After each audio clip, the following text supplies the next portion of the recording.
La plupart des traders indépendants ou des traders particuliers sont aujourd'hui confrontés à une explosion de différents produits financiers, produits dérivés à travers les différentes plateformes de trading ou du courtage en ligne auxquels ils sont amenés à pouvoir passer des ordres et ne connaissent pas donc vraiment la nature et le profil des produits qu'ils tentent de manipuler. Ce qui donc cause ou crée beaucoup de dommages au niveau des comptes réels chez les particuliers. Manque de formation, manque de connaissance des marchés.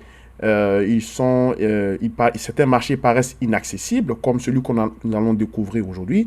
Et je vous donne donc l'opportunité de découvrir un marché qui est pourtant l'un des marchés les plus simples à trader, mais qui n'est pas assez vulgarisé, qui n'est pas assez démocratisé. C'est un marché qui peut paraître souvent très inaccessible parce que cela nécessite quand même de solides connaissances en finance ou en macroéconomie. C'est pour cela donc que la mission de l'UNIX, à travers ma personne, est de démocratiser ces concepts ou ces produits. Et vous allez voir qu'à la fin de cette présentation, vous en saurez davantage et ça pourra vous donner une meilleure idée pour pouvoir travailler.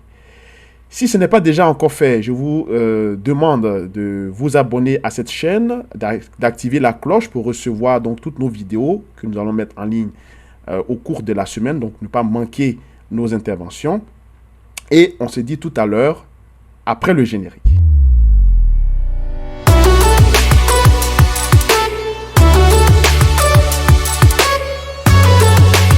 Bien, bienvenue donc dans cette nouvelle intervention. Mon nom est François Ablé. Si c'est la première fois que vous me découvrez, je suis donc trader, compte propre, et je pratique donc l'économie depuis maintenant presque une dizaine d'années, donc depuis mes années universitaires, depuis 2013 jusqu'à aujourd'hui. Et je me suis toujours intéressé à la finance des marchés, donc à l'économie financière. Donc tel est un peu mon profil. Et aujourd'hui, je viens devant vous pour vous parler du marché de la dette. D'accord? On va parler aujourd'hui de ce qu'on appelle souvent en anglais le bond market ou bien le marché des obligations. D'accord? C'est un marché qui est généralement mal perçu ou mal connu et la plupart des gens qui l'abordent n'ont pas souvent la faculté de pouvoir expliquer correctement à travers des concepts très simples. Vous avez à l'écran donc ce petit disclaimer que je vous laisse le temps de lire et on va bien sûr commencer à parler donc de ce marché qui est très très passionnant. Alors, marché de la dette, marché des taux, marché des obligations, comme vous le voulez, mais cela regroupe en quelque sorte la plupart de tous les produits qui sont adossés, n'est-ce pas, à un crédit. Et ce marché-là, généralement, est un marché qui n'est pas souvent ouvert au grand public. C'est un marché souvent qui est transigé entre institutions ou traders professionnels. Aujourd'hui, à travers ce petit cours dont je vous demande votre attention, vous allez découvrir, vous allez comprendre la nature réelle de ce marché-là. OK? On va commencer d'abord par définir c'est quoi la dette, c'est quoi une dette. On va voir les composantes de la dette sur les marchés financiers. Pourquoi trader ce marché, d'accord?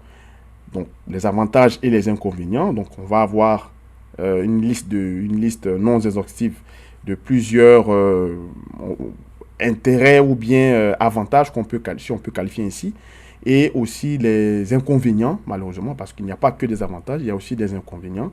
Mais à la suite de cela, vous allez pouvoir peser la balance et avoir une meilleure idée de ce que ça peut être. L'application technique et graphique, donc il s'agira de voir un peu où sont les sites sur lesquels vous pouvez avoir des informations sur la dette, sur les produits obligataires, et puis bien sûr la conclusion de cette présentation.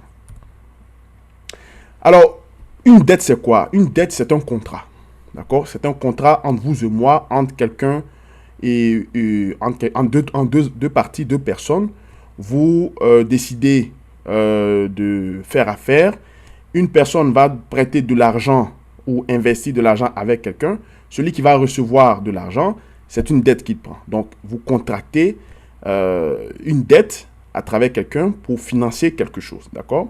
Et bien sûr, lorsqu'on parle de dette, il y a donc un émetteur, c'est-à-dire celui ou la personne qui fournit, disons, l'argent, et celui qui reçoit l'argent, dans le jargon courant, on parle de débiteur, et celui qui donne l'argent, c'est le créancier. Donc, celui à qui vous devez de l'argent est votre créancier. Donc, c'est la même chose.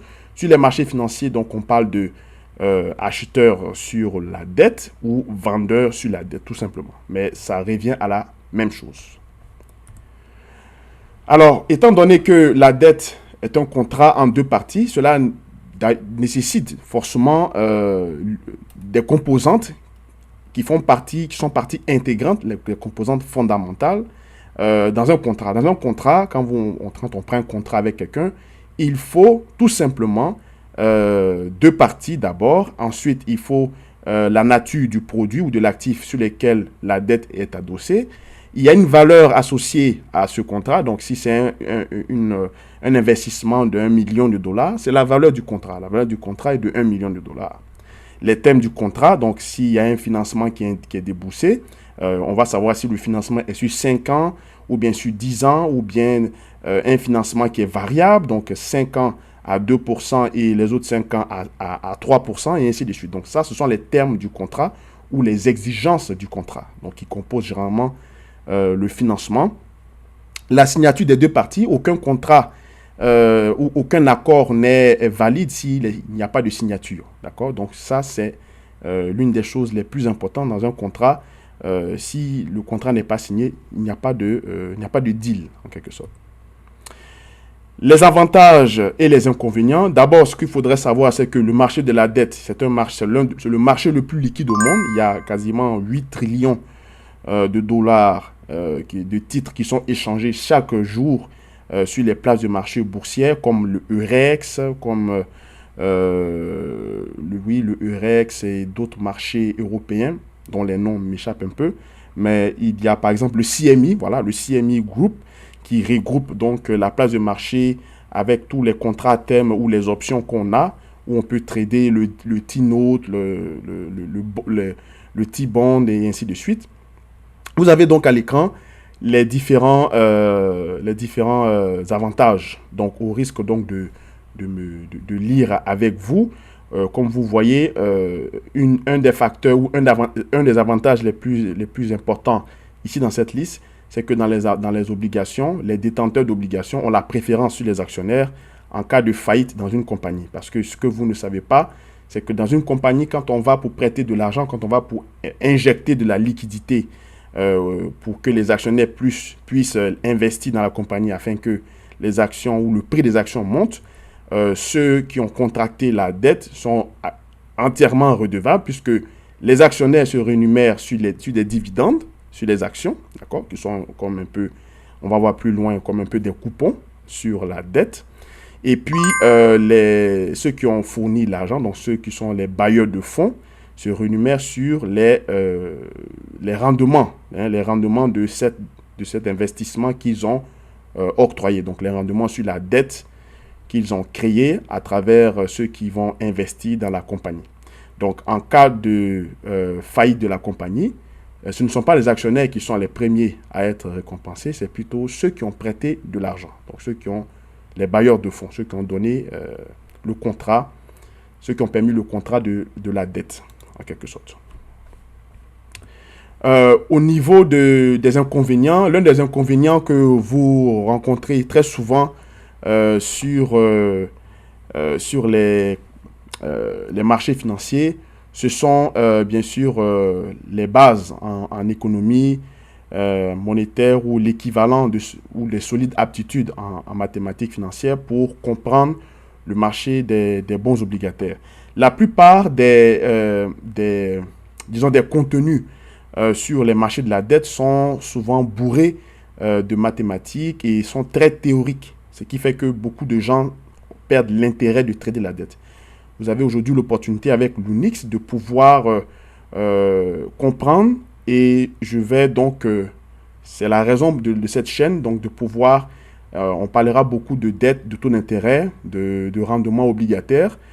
Chaque semaine, il y aura des vidéos qui seront postées, donc ça va vous habituer à comprendre le raisonnement pour pouvoir aborder les questions au niveau de l'évolution ou des fluctuations du marché des changes.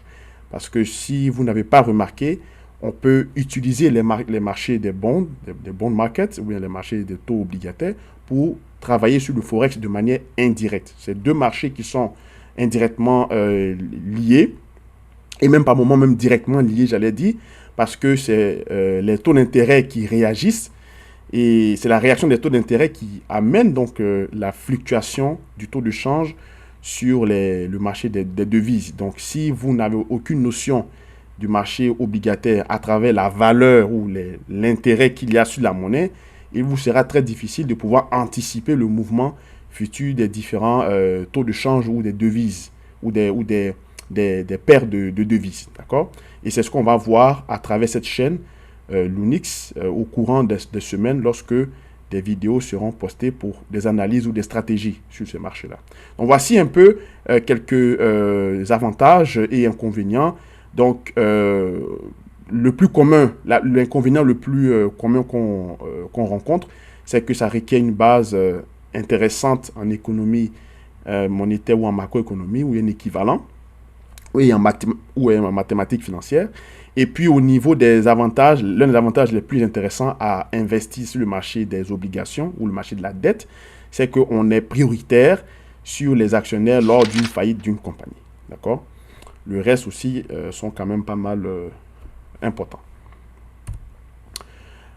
Alors, d'abord aussi, il faut, avant de passer rapidement un peu aux facteurs techniques ou graphiques, on peut aussi définir aussi une obligation. Donc, c'est quoi une obligation? Une obligation, c'est un produit financier sur la dette, d'accord? C'est un titre financier qui représente qui représente la part d'un emprunt émis par une entité, donc un État, une collectivité locale, une entreprise. Donc, les obligations privées, on parle de débentures, donc ça concerne les entreprises. Si vous détenez des obligations lorsque vous investissez sur ce marché-là, vous êtes donc prêteur, donc vous représentez le créancier de ceux qui vont justement recevoir votre argent ayant été émis sur ce titre. Donc vous avez à l'écran la définition, disons, typique du marché des obligations, avec quelques notions théoriques qui peuvent vous servir, qui vont certainement vous servir à comprendre le fonctionnement d'une dette. Donc, de manière générale, vous êtes un investisseur, vous prêtez de l'argent à quelqu'un, vous définissez les thèmes du contrat sur la dette. Celui-ci est tenu de respecter ce deal en se mettant d'accord avec vous. Il va vous payer un montant fixe, d'accord, qu'on appelle le taux de coupon. Et cela est différent donc de l'intérêt auquel vous lui prêtez votre argent. C'est aussi simple que ça. Le coupon, c'est un paiement fixe que vous recevez. C'est un peu comme les dividendes, comme j'ai dit en prélude. C'est comme les dividendes sur les actions des entreprises. Donc, c'est un montant qui est fixé au début du deal. Généralement, ça peut être des périodes trimestrielles ou bien semestrielles. C'est généralement semestriel ou trimestriel au niveau de la période choisie. D'accord? Une obligation a pour... la valeur d'une obligation, c'est ce qu'on appelle la valeur nominale ou la valeur principale. C'est-à-dire, c'est donc lorsque on prend un contrat à terme, on va regarder toujours la valeur du contrat. Et puis, si on le subdivise par le nombre de contrats que vous prenez, chaque contrat représente donc une valeur nominale. D'accord? Donc, quand on parle de valeur nominale, c'est de ça qu'on parle. Donc, ici, quand on dit que l'obligation est composée du nominal, c'est de ça qu'on parle. C'est-à-dire, c'est la valeur totale du contrat divisée par le nombre de contrats ou par le nombre de titres qu'on veut émettre à partir donc de la dette ou de la valeur de la dette qui doit être en circulation. D'accord? C'est composé de l'échéance, donc de la durée de votre contrat. En anglais, on parle de maturity, qui est un anglicisme, sinon on parle de échéance ou échéancier, ou la durée, la maturité, si vous voulez. Le taux de coupon dont on a parlé, le coupon couru et le prix d'émission. Le prix d'émission qui est le contrat à terme, qui est comme par exemple sur les options ou bien sur les contrats futurs. D'accord? Donc, tous les éléments qui sont devant vous sont définis plus bas. La valeur nominale, comme je viens de le définir tout à l'heure, c'est donc le ratio entre la valeur du contrat et le nombre d'émissions, bien de titres qui doit être mis en circulation. Et puis le coupon couru. Le coupon couru, comme j'ai dit, le coupon d'abord c'est un taux fixe, donc c'est un montant fixe que vous recevez. Mais la particularité entre le taux fixe et entre le coupon couru et le coupon simple, c'est que le coupon simple, lui, il est fixé au départ sur le contrat de la dette que vous recevez. Mais le coupon couru, c'est-à-dire que c'est le montant que vous avez déjà reçu depuis l'émission du contrat. On va regarder donc à la fin de votre échéancier, si vous devez détenir ce contrat, on va calculer le nombre de coupons que vous allez percevoir et on va l'estimer donc à travers un montant qu'on va vous payer directement.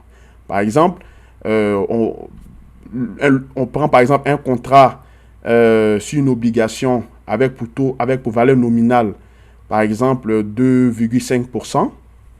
Et puis, vous avez perçu jusque-là, par exemple, un coupon pendant 120 jours sur 365 jours. Et on cherche à savoir quel sera votre coupon couru. Donc, qu'est-ce qu'on fait? On va prendre, par exemple, 2,25% multiplié, par exemple, par 120, par le ratio entre 120 et 360. Donc, c'est-à-dire qu'on tient compte du nombre de périodes que j'avais déjà, disons, cumulées des intérêts ou du coupon. Et puis, on le multiplie par la valeur nominale du produit ou du titre. Donc, si le titre vaut 1000 $, par exemple, et que le taux d'intérêt nominal est de 2,5%, donc on fait 2,5% multiplié par le ratio de 120 sur 360 pour tenir compte du montant que vous avez perçu jusqu'à la période ou à l'instant T, multiplié par les 1000 $. Ça va vous donner, j'ai déjà fait le calcul, ça va vous donner à peu près 8 $, 30, 33 ou 35 à peu près. D'accord? Donc ça, c'est votre coupon couru. Alors qu'au départ, si le coupon était estimé à, par exemple, un taux coupon de 8%, ça c'est le coupon simple, donc vous allez recevoir 8 $, n'est-ce pas? 8 $ pile sur chaque paiement. Sur chaque annuité que vous recevez donc sur le contrat de la dette. Okay? Voici la différence entre le coupon couru et le coupon. Et puis vous avez donc le reste des définitions à votre écran qui sont donc les composantes ou les parties intégrantes de l'obligation, des obligations. Okay? Alors, je vais vous montrer rapidement avant de conclure ici. Vous avez ce site qu'on appelle MarketWatch, d'accord? Donc, petite publicité pour eux. C'est un site intéressant parce que moi, c'est ici que je viens pour voir, n'est-ce pas, la valeur du coupon sur les taux d'intérêt, sur le prix le prix des obligations ou bien le rendement obligataire sur la dette à partir des échéances, soit 10 ans, 5 ans, 2 ans. Donc, vous avez ici le US 10 Years Treasury Note, c'est-à-dire c'est le rendement obligataire de 10 ans américain qui actuellement se négocie à 2,68%. D'accord, c'est l'intérêt qui est généré là-dessus. Et le coupon est à 2,87. On va dire 2,88, bon, 2,87 ou 2,875%. Donc, c'est ce qui paye. Et vous voyez donc l'échéance. Nous sommes bien sûr en août 2022. Donc, l'échéance va jusqu'à 2032 puisque c'est 10 ans. D'accord? Donc, voici un peu un exemple, par exemple, de données que vous pouvez avoir sur MarketWatch. Donc, de savoir quel est le coupon qui est payé. Parce que quand on a le coupon, on est capable de comprendre donc disons, l'intérêt des intervenants sur les marchés financiers, de pouvoir collecter ou d'être acheteur sur les rendements obligataires à partir de la situation inflationniste ou du contexte inflationniste qui prévaut actuellement dans l'économie. Si le changement en variation, la variation en pourcentage de l'inflation augmente de chaque fois 1%, il y a de très fortes chances que les rendements à très court terme seront très vite demandés par rapport au rendement de long terme. Et vice-versa, quand le changement de l'inflation est très faible, on est plus amené à emprunter sur le très long terme que le très court terme. D'accord? Donc, autrement dit, détenir de l'argent à très court terme est payant que détenir de l'argent à très long terme. Donc, on peut anticiper, faire des stratégies sur le Forex avec ça. Donc, vous avez aussi, par exemple, ici, le 10 ans au Canada. Donc, le taux de coupon est de 2%. Alors, ce qu'il faut savoir, c'est qu'avant l'inflation, quand l'inflation était à 2%, en moyenne, le taux de coupon au Canada pour le 10 ans, en moyenne, donc quand on dit en moyenne, le benchmark est souvent estimé sur une période de entre 20 et 30 ans, il donnait à peu près 1,50 ou 1,75. Les bons canadiens sont les taux de coupons canadiens, pardon, sont l'un des plus prisés au monde. Les bons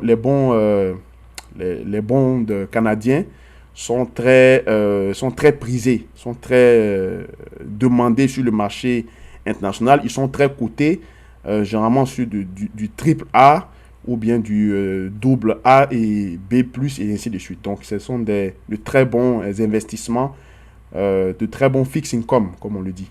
D'accord? Bien sûr, on a vu dans les avantages, il y a moins de volatilité sur ce marché-là, détenir donc de la dette. Donc, forcément, les rendements sont plus restreints, mais c'est plus payant sur le long terme parce que c'est de l'argent fixe pratiquement ou quasiment sûr que vous recevez en tant qu'un investisseur chaque année. D'accord? Dépendamment du taux qui est fixé. Donc, vous avez le taux de coupon 2% sur les rendements obligataires qui sont donc de 2,677. D'accord? Et ils vous ont fait donc grâce de vous montrer l'évolution, n'est-ce pas, de la convergence du taux de yield curve, donc de la courbe du rendement de ce taux-là de 10 ans en données courantes, qui est généralement par période de 6 mois, et puis sur l'année, d'accord, qu'on appelle souvent le yield to date, d'accord, qui est en bleu ici. Après ça, vous avez aussi TradingView que vous connaissez tous.